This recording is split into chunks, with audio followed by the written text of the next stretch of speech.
Welcome back to New Rockstars. Loki episode 4 set off with our heads as it blew our minds with new timekeeper revelations and a whole fresh crop of Loki variants. Protect alligator Loki at all costs, by the way, because I don't know what that is, but it seems really cool. This is Rogue Theory, the show where we pitch the wildest theories for the nerdy titles that we love. My name is MT, and with me going rogue today is, of course, the amazing Jessica Clemons. Hi, and if anyone harms my little alligator Loki, I will lose my shit. As you should, because amphibians have rights too. And of course, everyone's favorite variant, Tommy Bechtold. What's going on, Big Head Gang? Hey, Big Head Gang! Peaches and cream! Hey! I just got these sick alligator boots that I made. It's weird though, one of them has a little gold set of horns on it. Wow, you hunted that yourself, huh? Mm-hmm. Interesting. And returning guest and fellow super nerd, Tom Michelsen. Hello, Tom. Nice to meet you. Fam, so glad to be back. I am, to keep the alligator metaphors going, I'm the alligator Loki to the Tommy original Loki. So I'm the other Tom, but I'm alligator Loki all the way. Team alligator Loki. I want to see more animal Lokis, honestly, because why not? You've already opened the gates. I honestly hope that Loki comes from the Spider-Ham universe, because that'd be hilarious. Oh, that would be legit. With this new episode of Loki, we of course got introduced to all these interesting variants, like Boastful Loki, and we have Gator Loki, and of course Classic Loki, played by Richard E. Grant. In the background of where all this is happening appears to be the ruins of New York. Well, today's first rogue question is, how did all these Lokis get there? How can they escape? And where do people go when they get pruned? And what other Loki variants might we see? It would just be so amazing to get to see all the, now that the universe is wide open, we can see any of them. So, do you have, an idea of how they could have gotten there in the first place? So, well, definitely it has something to do with that stick, the pruning stick. I think that they were getting to this planet. So first off, after watching this, I was like, I am so eager to see what episode 5 is going to look like. So if you rewatch the trailer, you'll see that there's a part where Loki stands up in this wide field that's empty, and it's the same scene that we see at the very end in the mid-credits. So it's the same scene, but you can't see the 3 people that are in it, and you can tell that that's the Avengers Tower in the background. So this is something that is a destroyed planet, either through the TVA. When they reset things, they maybe send people to this, because I like the idea of the prison time that they kept putting Loki into with Sif. And so maybe this is a timeline that is just a prison planet where they're putting all the Lokis, or where they put all the people they reset. Because, and I also think that we're going to see President Loki in this timeline. So I think all the people that are reset and put there are also there along with the Lokis that are there. So I think they're pruned and put onto this part of a timeline where they can't get out of, obviously, because they're all there. But I think that's how they got there in the first place. So do you think that C-20's there as well? Yes, I think so. Because I really do want to see that President Loki scene that we see in the trailer in that same time, or in this same space. Because it would make sense why he's just, and then we'd get this fun battle of all the Lokis of him being like, why doesn't anybody listen to me? I'm the President Loki. Even though this could be a world where that President Loki just blew it up. And so they're in this part of New York, and that's where they're vanished to at all times. But I think we're going to see all the people that are reset also pruned put there, just because it's like, when they all, in the trailer, when they all put their swords and their daggers up to his throat, who were all these people? And I think there's all the variants that were, or the people that were just pruned in general, that are following this Loki, but this Loki is just a piece of crap. So I think how they're going to get off, I can't say. Maybe Sylvie's going to get a temp pad and get them out of it.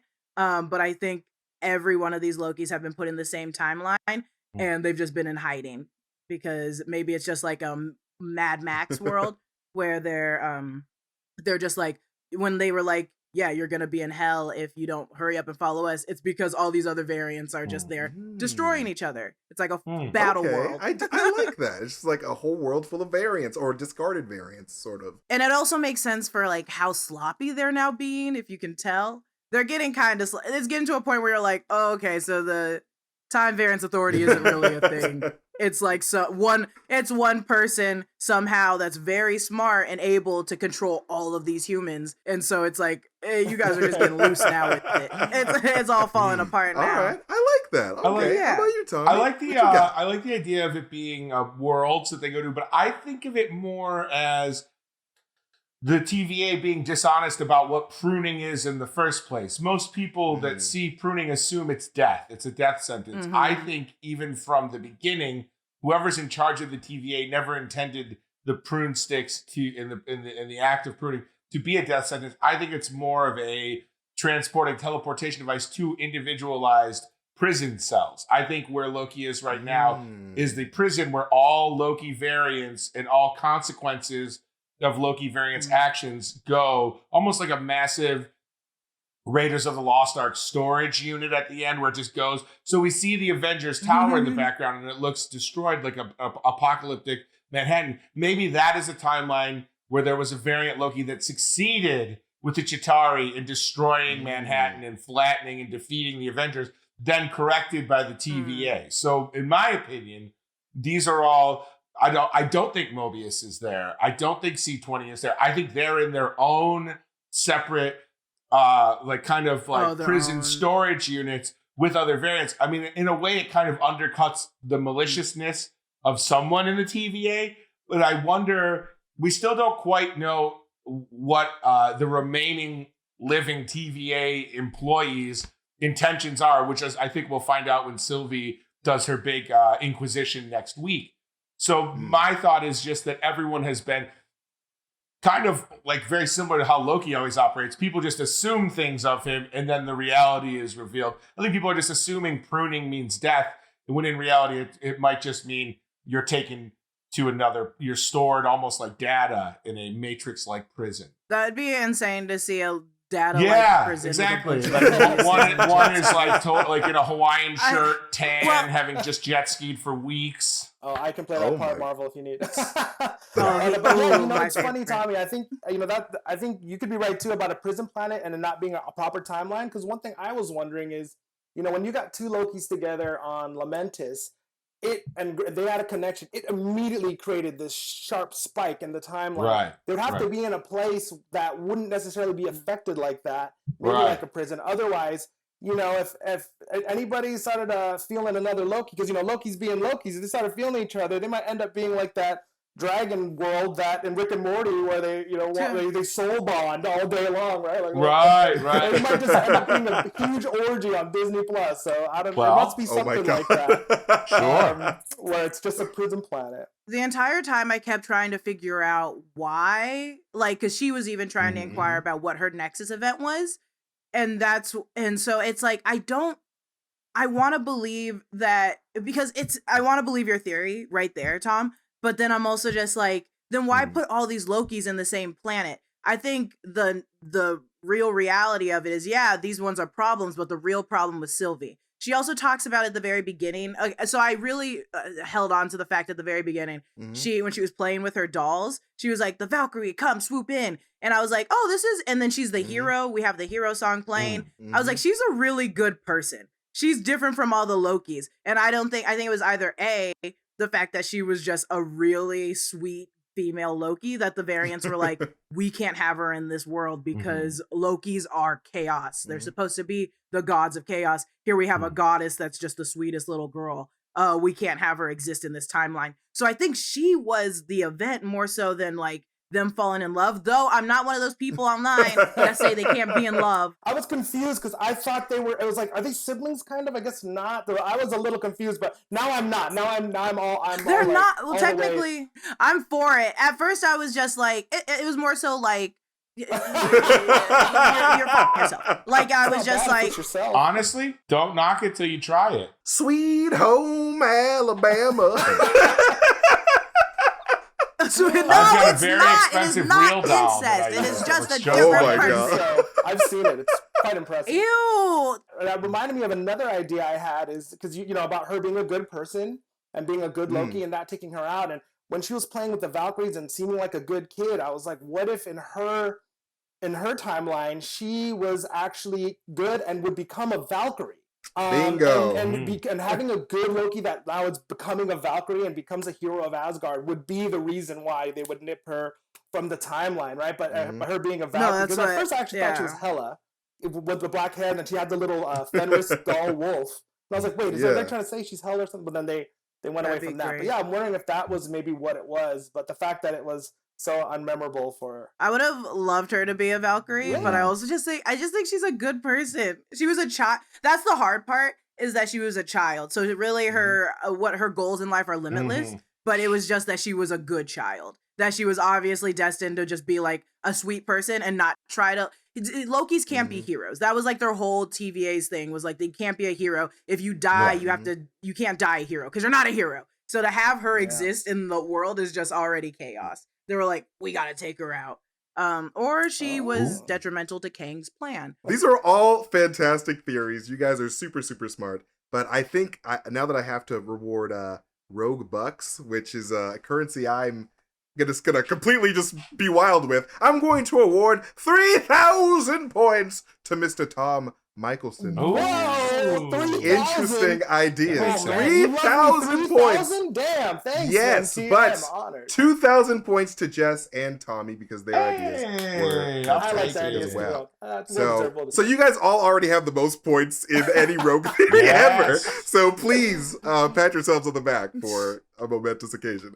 Anyways, before we continue with all that, over at newrockstarsmerch.com, we've unveiled the first shirt design with our limited edition latest Obsession series, Loki Out of Time. Buying the latest Obsession shirt will give you the ability to leave a message on our Inside Marvel Loki After Show with either a shout out or your own rogue theory, and it'll show up during the show. And we got a full line of Loki-inspired merch, including an augmented reality shirt, Miss Minute stickers, TVA buttons, and other cool stuff that hasn't even been released yet. So find it all over at newrockstarsmerch.com. But of course, we also have to thank our homies down at Helix Sleep for sponsoring this whole show. Now, whether a day job is being a master of the mystic arts, a billionaire playboy philanthropist, or an accountant, at the end of the day, you want to sleep in a bed designed for your specific needs. Helix Sleep has a quiz that matches your body type and sleep preferences to the perfect mattress for you. They have soft, medium, and firm mattresses great for cooling you down if you sleep hot, and even a Helix Plus mattress for plus-size sleepers. Here at New Rockstars, Erik took the quiz and got matched with the Dusk Luxe Helix mattress, a medium firm beauty with lumbar support that sleeps cool. And he's been slubbering like a boss ever since he got it, so, you know. The mattress ships right to your door for free, and you never need to go to a mattress store ever again.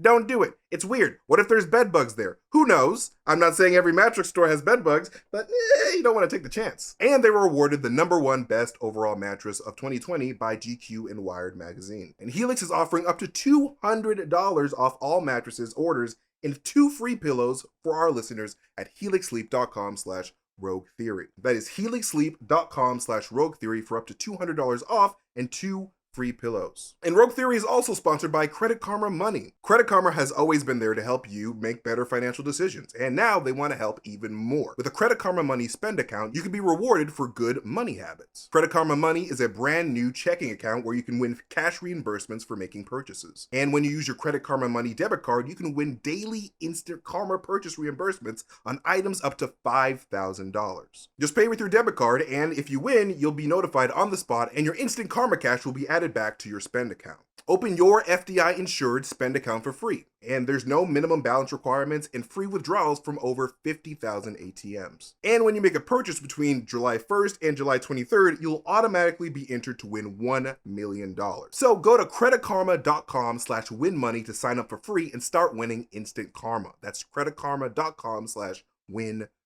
Instant Karma is sponsored by Credit Karma. No purchase necessary. Exclusions and terms apply. See the rules. Banking services provided by MVV Bank Incorporated, member FDIC. Maximum balance and transfer limits apply. And Rogue Theory is also brought to you by Bespoke Post. As you're undertaking summer adventures, take Bespoke Post with you. Their new lineup of essential Box of Awesome collections for guys are guaranteed to upgrade your life no matter what you're into. Some of my favorite boxes from the past have great shirts I wear all the time, cool kitchen equipment, and some fun travel gear. So whether you're out taming the wilderness or taking your home bar to pro-level heights, Bespoke Post only sends guys the best stuff every month. And Box of Awesome has collections for every part of your life. Their new Parked box comes with a cool camp chair, and the Hecho box comes with everything you need to level up your taco night. To get started, take the quiz at boxofawesome.com, and your answers will help them pick up the right Box of Awesome for you. And they release new boxes every month across a ton of different categories. It's free to sign up, and you can skip a month or cancel anytime. And each box costs only $45, but has over $70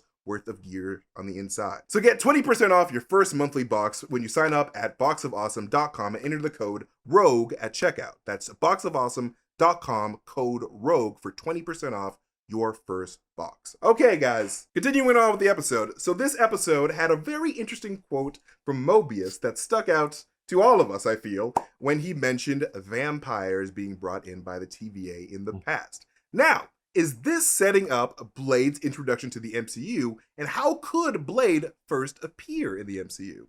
I don't know if this is an introduction to Blade, more so it's just like a name drop. You know what I'm saying? I think it's just it's a little taste. It's a little taste. Oh, it's a little paprika. It's just a little bit cilantro. I think it's just like they said it, just like how they said in Falcon and Winter Soldier, the like wizards, whatever, and this. It's just like so you know that like, oh, it's in the universe. But on the side of that, so I'm not a realist, or I'm not a dreamer, I guess, in that case, where I'm just like, I think he just said it to just say it. Like, just to acknowledge that, yes, vampires are in this world, which is great to have acknowledged, because then it's like, okay, how can we bring in Blade? And I think the greatest way I want to bring in Blade is just through the Midnight Suns. That way we can have a connection with Ghost Rider and bring him in here. I really like Ghost Rider just as much as Erik Owusu loves Ghost Rider. So I just think it'd be fun to bring him in all guns blazing. But I also think that Blade was such, and I know that like Blade walks 100%. So the rest of these movies could run, but it also is such a good standalone movie on its own that I do want him kind of how we got Jessica Jones and how we got Luke Cage. I kind of want it on its own. I want it on its own. Bring it into the MCU for sure. Like I'd still be happy with that. But Blade is such a good standalone that I kind of just want him to be on its own. Does that make sense? I don't want to segregate them, but like that is such a great film. That maybe wasn't the right word. It was such a great like segregate. MT, the way you looked at me, I said, "Oh, God." I said, "Jessica, read the room." Out of the upcoming MCU projects, which do you think Blade is most likely to cameo in? This one. If I didn't see only because it's like we're opening. Well, so from what we hear right now, I think the more realistic way he would drop is a different timeline, you know? So I think this would be the right way to introduce him. Don't think he's going to show up, but this would be a good one, or Doctor Strange. But I think those movies are already understand finished. That. I just think from the trailers we've seen, there seems to be so much underworld fighting going on in that trailer. People in dark bars with people fighting. It makes a lot of sense. Yo, I would shit myself if Blade showed up. I would literally, wow. That does make a lot of sense. I like that. Because I was even thinking like, you know, he would have to show up in one of the more grounded, I mean, I don't want to say grounded, but, you know, in one of the street level properties. And I was actually thinking he might be in Moon Knight. I mean, even watching the behind the scenes of like Oscar Isaac doing that fighting and the choreography. I can imagine, especially with like Moon Gods in the Night, I can imagine introducing or talking about Blade a little bit more in that. But, you know, and getting back to the first question, if he was going to be in this, like I could easily see them making him a TVA agent, you know, like that. He's a hunter already. He's a vampire hunter. So I could see that. I kind of don't want to because that would be really easy. And so I could see that. But I also am wondering if this is more of a business decision to name drop vampires because, you know, we're now getting to a point where Marvel and the MCU cannot stop the Sony universe of movies, like it or not. You know, we have Morbius on deck after, you know, Venom 2. And you know, Kevin Feige isn't necessarily, I think, involved in those and not to dig on them, but, you know, the quality control of making sure they fit inside canon and universe and all of that. So by name dropping the multiverse, and that multiple places exist, by name dropping vampires, you're priming the audience to accept that the other versions of this exist, and that therefore, if it's not that good, don't worry because we got all these other multiverses over here, and we're doing this. And I think that's another reason why they're opening up the multiverse with Spider-Man, you know, because you can't stop Sony wanting to just start, you know, using all these characters. Yeah. So I wonder if it's really more of a behind-the-scenes business decision. Blade, I can see doing this. Marshala, no. And by doing this, I mean, so like, as in like reading Blade in the comics, it's like, okay, yeah, maybe he would do something like this. But it's like imagining like, because Wesley Snipes when playing Blade was like, I don't take anything from nobody. And that's how I see Marshala too. So I feel like it's gonna be hard to get him to work with other people, not like actual Marshala, the character, to like theoretically like play around with other people, even though in the comics he does. But like, can you imagine Marshala working on a team? Yeah. No, he works alone. And so I'm very excited for Blade. I think the vampire thing, like most Marvel things, is a great little appetizer. It probably won't pay off in Loki. I think Shang-Chi and the Legend of the Ten Rings is where we're going to get our first Blade. That's what I said. If the Darkhold comes in more so, I guess he can come in with the Darkhold. Are we gonna see? Where was the other opportunity that we're gonna see that other than Doctor Strange? Right? We went. So no, I hold my guns and say Doctor Strange or Loki. Sounds good. Well, these are all fantastic answers, but I'm going to give a good 2,000 points to my boy Tommy B. Because that answer, I really like the whole Shang-Chi element because like it's true. Like we could see like him pop up in that Bloodsport fight, and I would literally pee my pants. I would literally, my mind would explode because I'd be like, oh my god, we're getting it already. So I'm gonna give 2,000 points to Mr. Tommy B, 1,000 points to Jess and Tom for their excellent answers because you guys are excellent people. Do you hate me? No, I'm sorry. I don't hate you. MG, I promise I don't hate me? you. I'm just giving out points wildly. Okay, well, excellent answers. Like you guys are so smart. I love listening to you guys. But we are on to our rogue question of the day, which is okay. The Temple of Doom Indiana Jones fedora sold for $350,000 at an auction this week. $350,000 more than a fedora is worth, in my opinion. But whatever. What movie prop would you pay more money than you have for, and why? I think I would pay at auction a decent amount for all of the leftover real cocaine Al Pacino did in Scarface.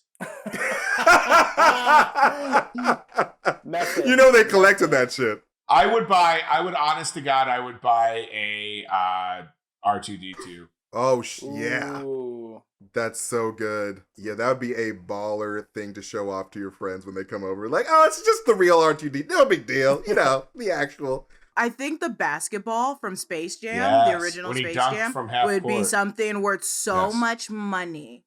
Because it's just, even though it's like CGI, it's still like, this is the prop that we used for Michael Jordan to be playing basketball with in this remarkable movie. He goes, and he stretches. That's the noise I think he made. I don't know if I would pay.